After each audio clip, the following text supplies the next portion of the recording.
பைபிளில் ஒருவரை எதிர்த்த 450 தீர்க்கதரிசிகள். கார்மேல் மலையில் இஸ்ரவேலர்கள் யாருடைய கடவுளை வணங்க வேண்டும் என்பதை முடிவு செய்ய எலியா தீர்க்கதரிசி 450 பாகால் தீர்க்கதரிசிகளை அழைத்தார். அனைவரும் பலிபீடங்களை அமைத்தனர்.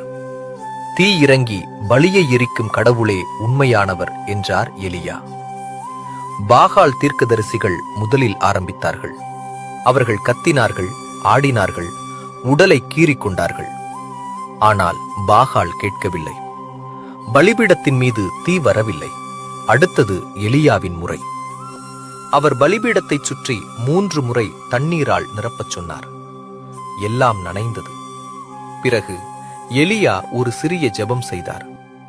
கர்த்தாவே, உமது வல்லமையை இவர்களுக்கு காண்பியும். அடுத்த கணம் வானம் திறந்தது. ஒரு அனல் பறக்கும் தீ இறங்கியது. அது பலியையும் விறகையும் தண்ணீரையும், ஏன் கல் மேடையையும் கூட சுட்டெரித்தது. மக்கள் முழங்காலில் விழுந்து, கர்த்தரே தெய்வம், கர்த்தரே தெய்வம் என்று கூக்குரலிட்டார்கள்.